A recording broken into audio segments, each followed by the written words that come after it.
Students exam में और किस तरह के क्वेश्चंस आते हैं, उसमें क्या करते हैं, चाहे कुछ एरिया है या वॉल्यूम है, उसमें से कुछ पोर्शन को कट कर देते हैं, रिमूव कर देते हैं, और फिर वो पूछते हैं कि बाकी जो रिमेनिंग पोर्शन है उसका मोमेंट ऑफ इनर्शिया क्या होगा किसी एक्सिस के अबाउट। जैसे अगर हम एक सिंपल केस लें, तो ये पूरी डिस्क थी जिसका पूरी डिस्क का मास शुरू में m था, रेडियस r था, ऐसे करके था, और इसमें से r/2 पोर्शन की ये डिस्क यहां से काट दी गई है, और अब हमें बाकी पोर्शन का moment of inertia about the z dash axis find out करना है। इसमें याद रखो m जो है शुरू में जो डिस्क थी उसका मास है। m जो है, जो शुरू में जो डिस्क है उसका मास है, रेडियस इसका r है, यहां से हमें एक छोटी डिस्क बिल्कुल एज से यहां से r/2 रेडियस की इस पोर्शन को काट दिया। अब बाकी जो बचा हुआ पोर्शन है उसका मोमेंट ऑफ इनर्शिया इस एक्सिस के अबाउट निकालना।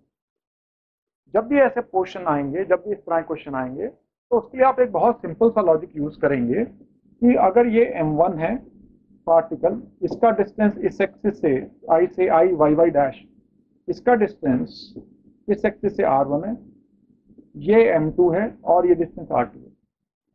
तो i y डैश जो हो गया वो हो गया m1 into r1 square plus m2 into r2 square, ऐसे हो गया। अब अगर इस पार्टिकल को हटा दिया जाए तो आप बोलोगे m1 r1 स्क्वायर ही होगा, ऐसे हो जाएगा, सिर्फ एक ही पार्टिकल रह गया। या आप जो लॉजिक यूज कर सकते हैं वो ये लॉजिक यूज कर सकते हैं कि जो पहले मोमेंट ऑफ इनर्शिया निकाला था उसे तो रहने दो, उसमें से इसके कंट्रीब्यूशन को माइनस कर दो, क्योंकि अब ये नहीं है। तो ये आ गया पहला moment of inertia m1 r1 square plus m2 r2 square minus इसका कंट्रीब्यूशन हटा दो m2 r2 स्क्वायर, तो वापस वही आ गया m1 r1 स्क्वायर आ गया। इससे हमने क्या सीखा? इससे ये सीखा कि अगर अब सपोज हमें रिमेनिंग पोर्शन का मोमेंट ऑफ इनर्शिया निकालना है तो हम इसी लॉजिक को कैसे यूज करेंगे। हम पहले ये मान लेंगे कि ये पहले पूरी जो है, पहले हम पूरी डिस्क ले लेंगे, इसका मोमेंट ऑफ इनर्शिया इस एक्सिस के अबाउट निकालेंगे फर्स्ट स्टेप। उसके बाद में इसका मोमेंट ऑफ इनर्शिया, इस छोटी डिस्क का मोमेंट ऑफ इनर्शिया इस एक्सिस के अबाउट निकालेंगे, और आप क्या करेंगे, पहले मोमेंट ऑफ इनर्शिया में से इसका मोमेंट ऑफ इनर्शिया माइनस कर देंगे। एक्सिस को बीच में शिफ्ट नहीं कर सकते आप, ऐसे कई बार स्टूडेंट्स गलती कर देते हैं, इसका मोमेंट ऑफ इनर्शिया इसके अबाउट निकाला, इसका मोमेंट ऑफ इनर्शिया किसी और एक्सिस के अबाउट निकाला और दोनों को प्लस माइनस कर रहे हैं। That is you can not do it. Moment of inertia of the mass distribution about an axis. तो अगर इसका पोर्शन का मोमेंट ऑफ इनर्शिया निकालना है तो पहले आप पूरे का मोमेंट ऑफ इनर्शिया इस एक्सिस के अबाउट निकालो, उसमें से इसका मोमेंट ऑफ इनर्शिया इस एक्सिस के अबाउट माइनस कर दो। तो दैट विल बी, चाहे वो एरिया के ऊपर है मास डिस्ट्रीब्यूटेड, चाहे वॉल्यूम में mass distributed, approach remains more less remains same. अब अगर हम ये डिस्क देखें, कोई भी डिस्क जिसका मास m है और रेडियस r है, ये डिस्क है, हमें पता है इस डिस्क का मोमेंट ऑफ इनर्शिया इस एक्सिस के अबाउट mr²/2 होता है। हमें अगर इस एक्सिस के अबाउट निकालना है तो हम देख रहे हैं ये वाला एक्सिस सेंटर ऑफ मास से जा रहा है और ये दोनों एक्सिस पैरेलल हैं, तो हम पैरेलल थ्योरम यूज कर सकते हैं। तो यहां पर इसके अबाउट अगर हम IZ डैश लेते हैं तो वो हो जाएगा, इसके अबाउट कितना है, that is ICM plus m into R square, दोनों एक्सिस के बीच में, दोनों एक्सिस के बीच डिस्टेंस कितना है, ये r है। तो अगर इसके अबाउट हम moment of inertia find out करना चाहते हैं IZ डैश के अबाउट, इसके अबाउट कितना है, mr²/2 plus mr² equal to कितना हो गया, 3/2 mr² हो गया। ठीक है, तो ये आ गया IZ डैश। ये मोमेंट ऑफ इनर्शिया आया है एक डिस्क जिसका मास m है, जिसका रेडियस r है, इस एक्सिस के अबाउट इसका मोमेंट ऑफ इनर्शिया 3/2 mr²। अब अगर कोई बोलता है इसका मास m की जगह पे m डैश है और रेडियस r की जगह पे r डैश है, तो आप बोलोगे moment of inertia 3/2 m dash r dash square हो जाएगा, ऐसे ही हो जाएगा। अगर कोई बोलता है कि नहीं नहीं, इसका जो मास है, इसका मास m/8 है और रेडियस जो है सपोज r/6 है, तो हमें तो इसका मास चाहिए। मास, ये मास किसके लिए स्टैंड करता है, ये मास ऑफ डिस्क के लिए स्टैंड करता है। ये r किसके लिए स्टैंड करता है, r रेडियस ऑफ डिस्क के लिए स्टैंड करता है। तो अब अगर कोई बोलता है इसका मास m/2, सपोज m/8 है, m कोई वैल्यू है, और इसका रेडियस r/6 r कोई वैल्यू है, तो इसका जो मूवमेंट ऑफ इनर्शिया हो जाएगा, पैटर्न वही रहेगा, फार्मूले का पैटर्न वही रहेगा, 3/2। इसका मास कितना हमने लिया है, इसका मास कितना दिया है, m/8 दिया हुआ, 3/2 हो गया, m हो गया। अब r² करना, r इसका कितना दिया हुआ है, r/6 दिया हुआ है। ठीक है, ये अब हम क्यों बता रहे हैं, ये इसलिए बता रहे हैं क्योंकि अब जब हम इसका मोमेंट ऑफ इनर्शिया इस एक्सिस के अबाउट निकालेंगे तो उसमें जरूरत पड़ेगी। तो अब हमने देख लिया कि अगर कोई भी डिस्क है, एम मास की डिस्क है, आर रेडियस की डिस्क है, तो इस एक्सिस के अबाउट जो इसका मोमेंट ऑफ इनर्शिया होता है वो 3/2 एम मास स्क्वायर होता है, जिसमें एम डिस्क के मास के लिए स्टैंड करता है, आर रेडियस के, इस डिस्क के रेडियस के लिए स्टैंड करता है। This is the point to be remembered जो अभी हम इसमें यूज करेंगे। अब इसमें हम कहते हैं आई जेड जेड डैश जो हो जाएगा आई ऑफ बिगर डिस्क बोल देते हैं minus I of small disc about obviously about the same है, अबाउट सेम है, right. I of bigger disc, इस डिस्क का इस एक्सिस के अबाउट, आई बिगर कितना हो गया, आई बिगर इसका इस एक्सिस के अबाउट, इसका मास कितना है, रेडियस कितना आर है, तो वही हो गया 3/2 एम आर स्क्वायर हो गया। इसको छोड़ दो, तो बड़ी वाली डिस्क का इस एक्सिस के अबाउट 3/2 एम आर स्क्वायर हो गया, छोटी वाली डिस्क का आई स्मॉल, ये कितना हो गया। अब सिर्फ इसको जो है, अब सिर्फ इसको देखो, अब इसको पूरी को भूल जाओ, इसकी बाहर वाले को भूल जाओ, अब इसका निकालना है। तो देखो एज वही है, डिस्क का इस एज के अबाउट मोमेंट ऑफ इनर्शिया क्या होता है 3/2 एम आर स्क्वायर होता है, जिसमें M stand for mass of this disc, R stand for radius of this disc. तो इसका मास अगर हम बोल दें एम डैश, आर तो दिया ही हुआ है, r/2 दिया हुआ है, तो ये हो गया 3/2 M dash into 3/2 M into R कितना है r/2 स्क्वायर। स्टूडेंट्स जो एक कॉमन मिस्टेक करते हैं वो यहाँ पे एम डैश की, इसका मास भी एम ले लेते हैं, इसका मास एम नहीं है, इसका मास अलग है। ये पूरी जो बड़ी वाली डिस्क है इसका मास एम है, ये जब छोटा पोर्शन कटेगा ये एम थोड़ी कट जाएगा, ये एम नहीं कटेगा। एक तो गलती ये है। दूसरी गलती क्या करते हैं स्टूडेंट्स, गलती करते हैं वो कहते हैं अगर रेडियस आर है तो मास एम है, अगर रेडियस r/2 है तो मास भी m/2 हो गया। ये भी गलत है। See the mass is not distributed over length, ये मास एक वायर के ऊपर डिस्ट्रीब्यूट नहीं है, मास पर यूनिट लेंथ नहीं है जो कांस्टेंट है, ये मास एरिया के ऊपर डिस्ट्रीब्यूटेड है। तो मास जो है वो प्रोपोर्शनल है टू द एरिया। अगर ये वॉल्यूम के ऊपर डिस्ट्रीब्यूट होता है तो मास प्रोपोर्शन होता है वॉल्यूम के प्रोपोर्शन होता है, जितना वॉल्यूम ज्यादा उतना मास ज्यादा। इसमें mass is spread over area. तो इसमें हम क्या करेंगे, इसमें हम क्या कर सकते हैं, हम कह सकते हैं कि जब एरिया पाई आर स्क्वायर है तो मास एम है, तो मास पर यूनिट एरिया कितना हो गया M upon pi are square हो गया। तो मास ऑफ स्मॉल डिस्क का मास एरिया कितना है pi r/2 square. That is अगर area pi are square by 4 है तो मास कितना हो गया, mass per unit area into area of this disc कितना है पाई आर स्क्वायर बाय 4 है। पाई आर स्क्वायर कैंसिल हो गया तो कितना हो गया m/4 हो गया।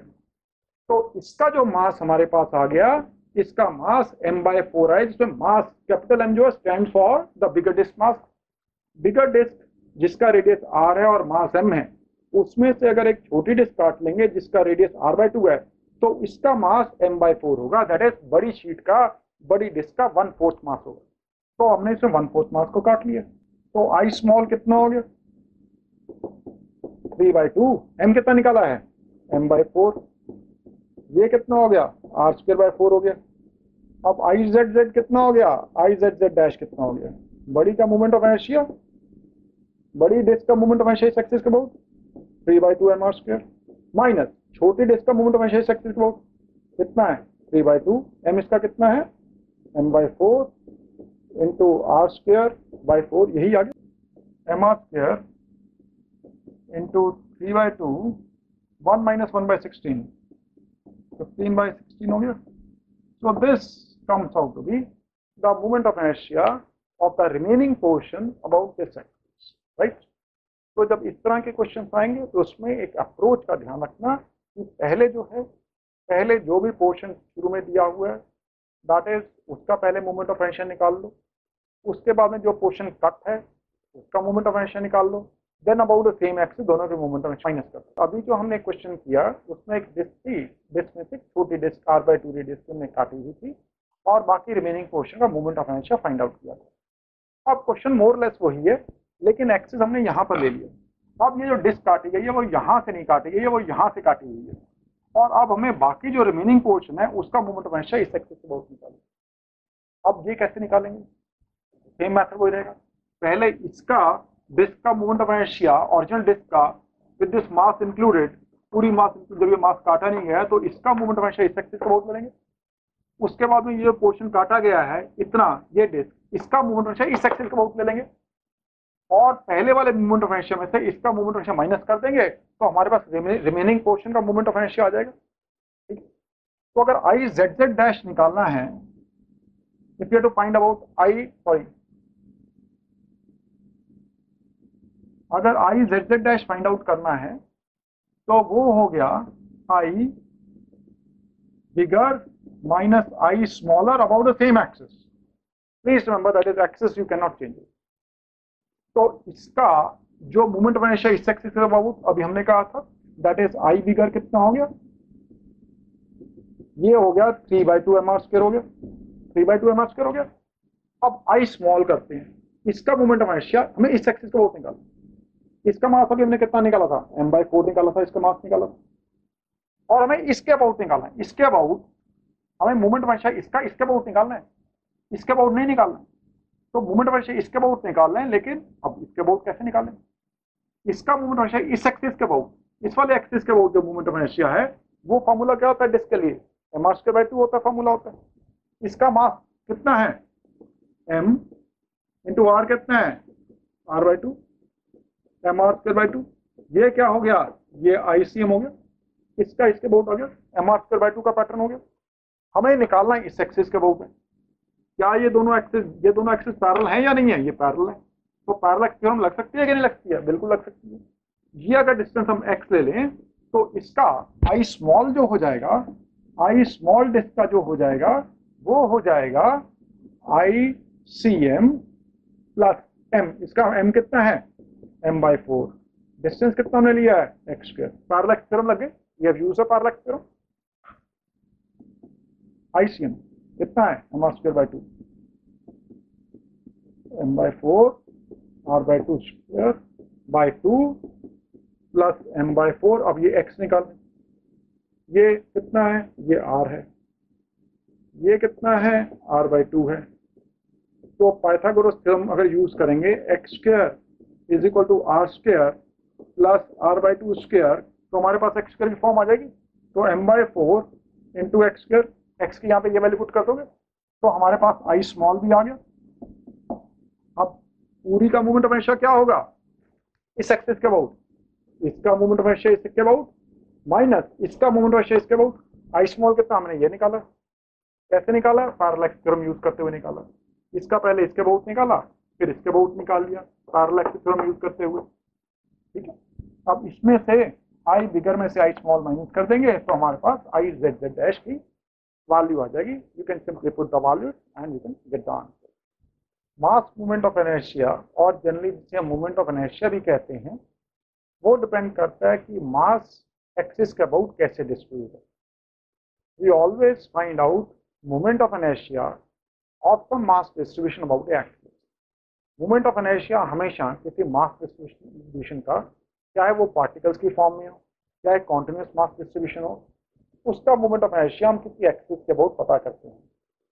और ये जो मोमेंट ऑफ इनर्शिया है ये डिपेंड करता है कि मास कैसे डिस्ट्रीब्यूटेड अबाउट उस एक्सिस के अबाउट। जैसे अगर हम एक केस लें जिसमें हमने कहा ये एक्सिस है हमारा, y डैश एक्सिस है, और यहाँ पर हमने बोल दिया x डैश एक्सिस है। अब देखिए अगर ये पार्टिकल है, m मास का पार्टिकल है, ये यहाँ से r डिस्टेंस की दूरी पे है, तो मोमेंट ऑफ इनर्शिया इस पार्टिकल का इस एक्सिस के about y dash m into r² होगा, m इंटू r² होगा इस पार्ट। और इससे अगर दूरी देखा जाए इस एक्सिस के अबाउट जो होगा वो होगा m इंटू ये वाला डिस्टेंस का स्क्वायर होगा। ठीक है, इस एक्सिस से इस पार्टिकल की कितनी दूरी है। अगर इसको हम थोड़ा सा नीचे ले आते हैं, दैट इज m को यहाँ से यहाँ ले आए, और ये डिस्टेंस अभी भी r है, इसको अगर यहाँ से यहाँ ले आए तो i डैश में फर्क नहीं पड़ेगा। i डैश इसके अबाउट जो मोमेंट ऑफ इनर्शिया है इस पार्टिकल का वो हो जाएगा m इंटू r², चाहे यहाँ कर दो चाहे यहाँ कर दो, इस एक्सिस से दूरी तो उतनी की उतनी है। तो इस एक्सिस के अबाउट तो मोमेंट ऑफ इनर्शिया के ऊपर फर्क नहीं पड़ेगा इसके, लेकिन इस एक्सिस के about moment of inertia change हो जाएगा। अगर कोई पूछता है कि मोमेंट ऑफ इनर्शिया चेंज होगा या नहीं होगा, तो आप पूछोगे कौन से एक्सिस के अबाउट बात कर रहे हो। अगर वाई एक्सिस के अबाउट बात कर रहे हो, तो जब ये पार्टिकल को हम यहां से यहां लेके गए, तो हम बोलेंगे moment of inertia about Y Y dash axis change नहीं होगा। लेकिन एक्स एक्सिस के about moment of inertia change हो जाएगा। जब ये पार्टिकल को यहां से यहां ले जाएंगे तो मोमेंट ऑफ इनर्शिया चेंज हो जाएगा।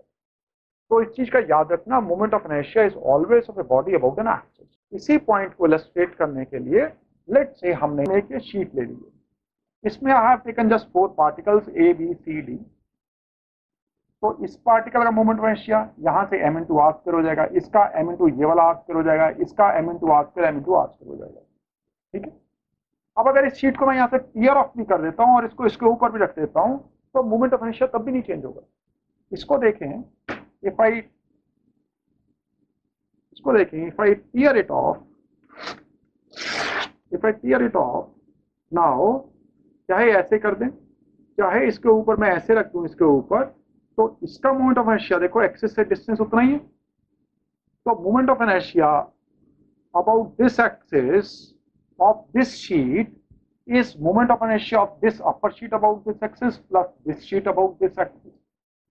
इसको जब इसके ऊपर रख दिया तो स्टिल इस शीट का इस एक्सिस के about moment of inertia change नहीं हुआ, क्योंकि ये पार्टिकल तो सेम डिस्टेंस की दूरी पे। इसी तरह से अगर मैं इसको और फोल्ड कर देता हूं तो इसका मोमेंट ऑफ इनर्शिया इस एक्सिस के अबाउट चेंज नहीं हुआ है। इसको और फोल्ड कर दिया, एक और फोल्ड कर दिया, तो this becomes a thin rod, और थिन रॉड का moment of inertia of mass m, जिसका मास m है, लेंथ l है, about this centre of mass moment of inertia आता है ml स्क्वायर बाय 12 आता है। तो चाहे ये ले लें i y y डैश, या क्या करें, या एक ऐसे शीट ले ली जिसकी ये लेंथ l है, ये जो मर्जी हो, और इसका मास m है। तो इस एक्सिस के अबाउट जो इसका इस शीट का भी जो है, इसको फोल्ड करते जाओ, एक के बाद एक फोल्ड करते जाओ वाई एक्सिस के about, so that Y axis के अबाउट मास डिस्ट्रीब्यूशन चेंज मत हो। तो आई वाई वाई डैश क्या हो जाएगा, ml स्क्वायर बाय 12 हो जाएगा। ठीक है। इसी तरह से अगर हम ये a ले लेते हैं, ये b ले लेते हैं, तो इसके अबाउट इस एक्सिस के अबाउट मोमेंट ऑफ इनर्शिया इस शीट का आ जाएगा m a स्क्वायर बाय 12 हो जाएगा।